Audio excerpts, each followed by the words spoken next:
Bien, aujourd'hui, on va mettre en perspective Freud et le célèbre économiste Keynes. D'habitude, on entend le plus souvent des mises en perspective des études entre Marx et Freud, alors que c'est beaucoup moins le cas entre Freud et Keynes. Alors que ça devrait être l'inverse, parce que, avant tout, Freud et Keynes sont contemporains, l'un connaît l'autre et vice-versa. Ensuite, parce que Keynes est un grand lecteur des écrits de Freud et il va surtout s'intéresser des écrits de Freud pour se servir, utiliser certains concepts de la théorie psychanalytique pour mieux comprendre et mieux expliquer des phénomènes qu'on retrouve dans le domaine, dans la sphère de l'économie. Alors, avant de rentrer dans les détails, sachons que Keynes va mettre en crise deux axiomes de la théorie classique en économie, qui est la première, celle de vouloir construire une théorie de l'économie sans l'argent. Ça peut paraître paradoxal, mais c'était le cas. Alors que pour Keynes, l'argent sera au centre, sera un moteur essentiel d'explication du fonctionnement d'une économie. Deuxième axiome, pour la théorie classique de l'économie, les choix qu'un individu fait dans un domaine, dans une sphère d'économie, est déterminé surtout par la rationalité, par le rationnel, par un raisonnement rationnel qui est d'un mettre en perspective les coûts et les avantages qu'on en retient d'un certain choix. Keynes va mettre en crise cet axiome en disant que c'est plutôt le contraire. C'est l'irrationnel qui est en amont réellement des choix qui sont faits dans le domaine de l'économie.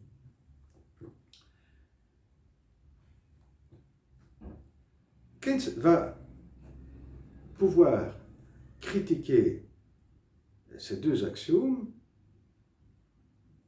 surtout à l'aide de certains concepts pris dans le domaine de la psychanalyse.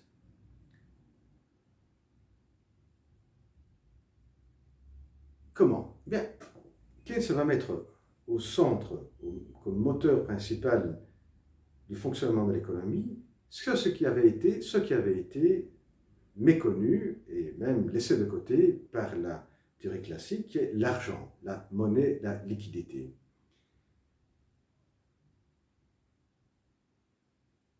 Et il arrive à mettre au centre cela parce que c'est l'aspect également qui va mettre en crise le deuxième aspect qui est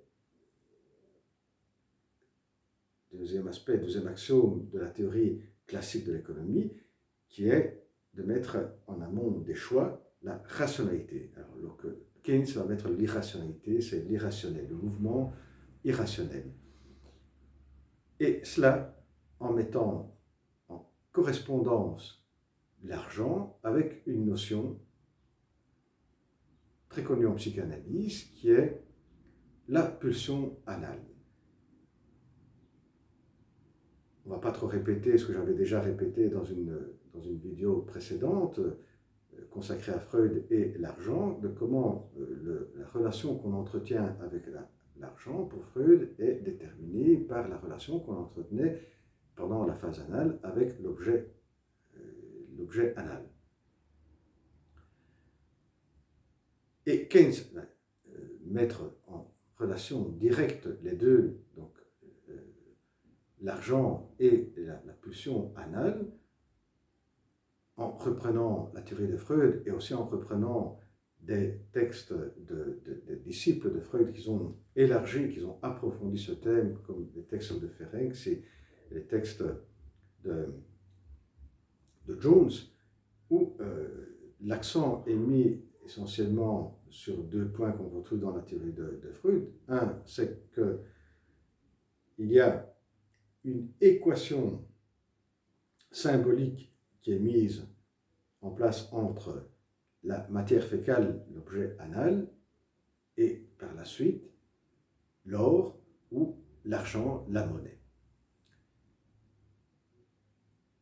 Et deuxièmement, comment un des plaisirs qu'on retrouve pendant la phase anale, qui est le plaisir de retenir, va par la suite se transformer, l'âge adulte, dans le plaisir de accumuler. Keynes va reprendre ces deux aspects en ce qui concerne l'argent et l'argent comme moteur de l'économie.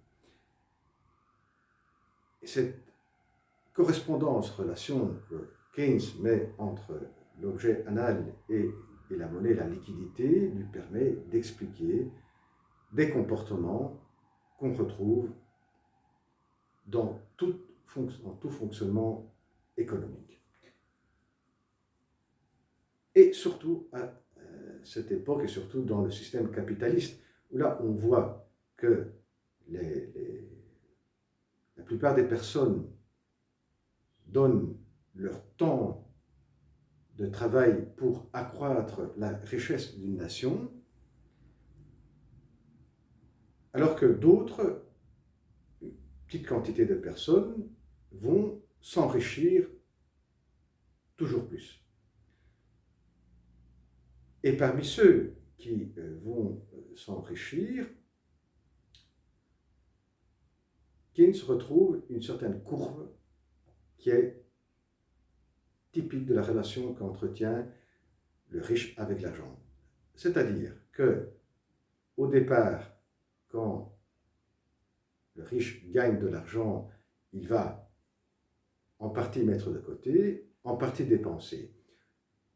En dépassant certains seuils, il va dépenser beaucoup moins par rapport à ce qu'il va mettre de côté. C'est-à-dire qu'il va, en dépassant un certain seuil, mettre de côté beaucoup plus d'argent de ce qu'il va dépenser.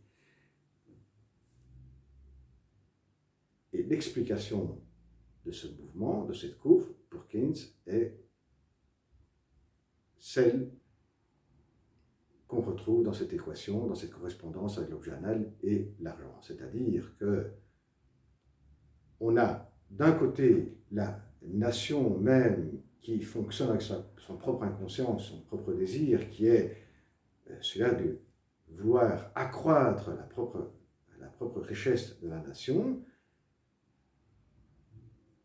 pas tant pour que les personnes puissent jouir de cette richesse, mais pour le progrès, pour le futur, comme aussi expliquer le comportement de ces riches qui vont avoir plus la volonté d'accroître leur capital de richesse, qui est plutôt un plaisir à accumuler, et donc le plaisir est surtout d'accumuler, d'avoir plus de liquidité.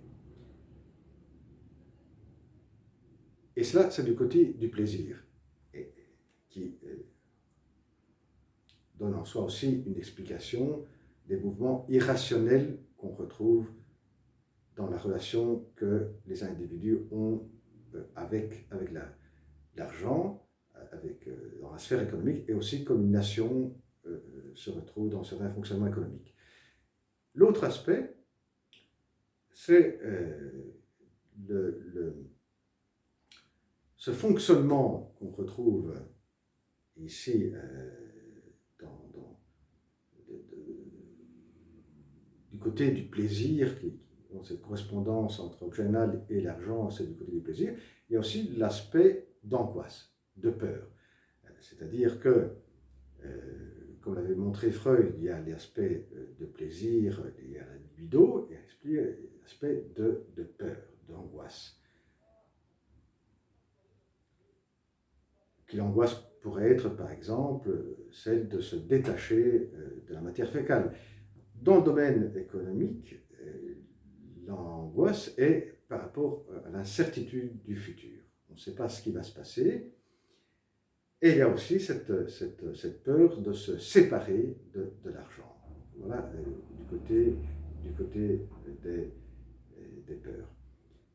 Et donc là aussi, on voit un mouvement irrationnel au cœur même de la relation que les individus entretiennent avec l'argent et aussi une nation qui a son propre inconscient qui entretient une relation avec la sphère économique sous la base de mouvements irrationnels. Et un autre aspect qu'on peut retenir de ce mouvement entre Freud et les théories que Keynes développe au sujet de l'économie, il y a le reflet d'un fonctionnement d'une nation qui peut être comme le fonctionnement pathologique de l'individu. C'est-à-dire qu'un individu, s'il est pris par la dépression, il va avoir beaucoup plus de peur, d'incertitude vis-à-vis du futur et donc de vouloir accumuler plus de l'argent. De même, dans le domaine de l'économie, une nation, il peut y avoir cette nation qui va traverser une période de dépression et là, vouloir alors accumuler beaucoup plus. Et tout cela aussi se réverse dans ce qui est le fonctionnement des taux d'intérêt. Le taux d'intérêt monte beaucoup plus quand l'incertitude est beaucoup plus présente, car on veut mettre beaucoup plus de côté l'argent et avoir de l'argent qui puisse naître de cette accumulation. Alors que quand le taux d'intérêt diminue, ça diminue énormément, c'est quand on peut, dans une société, dans un fonctionnement économique d'une société, il y a l'argent qui peut circuler plus facilement, on peut plus facilement dépenser, il y a moins d'incertitude par rapport au futur. Comme il peut y avoir d'autres fonctionnements qui reflètent le fonctionnement de l'individu, que la société reflète le fonctionnement de l'individu, comme un mouvement hystérique ou un mouvement maniacal, etc.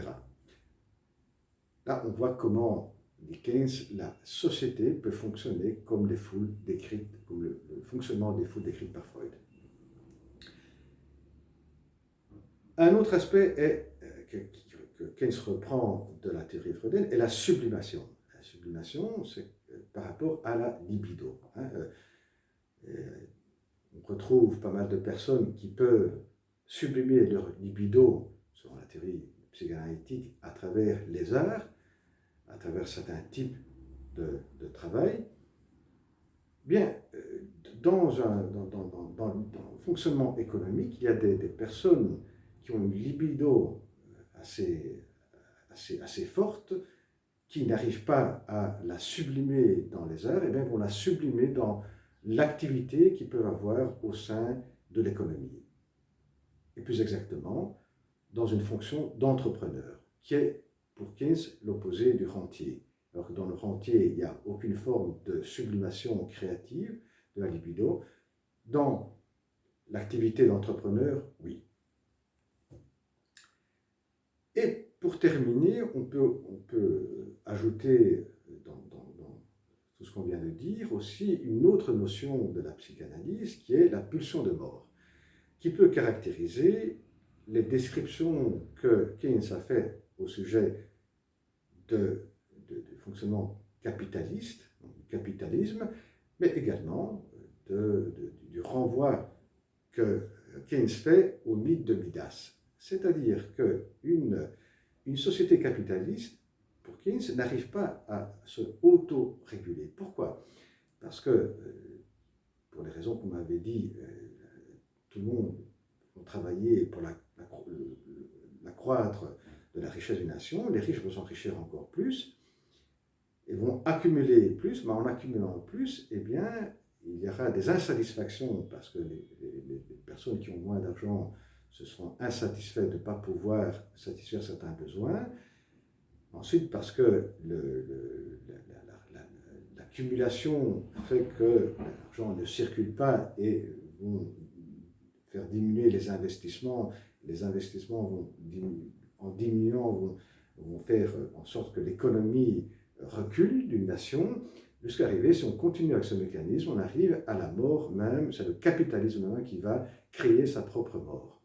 Et là, Keynes suggère que la solution est que l'État intervienne, et donc c'est l'État qui permet la régulation de l'économie, d'une économie saine au sein d'une nation. Et là, on peut bien voir fonctionner cet au-delà du plaisir, c'est-à-dire ce que Freud appelait la pulsion de mort. Jusqu'à un moment donné, on voit qu'il y a cette pulsion érotique qui est celle d'accumuler, du plaisir d'accumuler, qui, quand elle devient excessive, on dépasse, et là, on a ce qui se profile, on a un au-delà du plaisir qui serait la pulsion de mort. Et le renvoi au mythe de Midas, ce que fait, pour mettre l'accent sur un autre point, Keynes, on peut ici le reprendre, ce mythe, pour mettre l'accent sur cette pulsion de mort. C'est-à-dire que Midas, qui, en touchant un objet, le transforme en or, mais quand il touche aussi une personne en transformant, tout ce qu'il touche est transformé en or, eh bien, il n'arrive plus à jouir de ce qu'il transforme en or parce que l'objet n'est plus utilisable, ou il ne peut plus jouir des personnes. Donc, si au départ, il y avait cette jouissance de pouvoir accumuler, d'accroître l'or, cette croissance de l'or se transforme en perte de la possibilité de jouir de ce que nous, on pensait être l'objet de jouissance. Et cela nous amène à la mort, comme dans le cas de Midas, et là intervient et prend le dessus de la pulsion de mort. Et bien voilà pour cette mise en perspective entre Freud et Keynes. À la prochaine.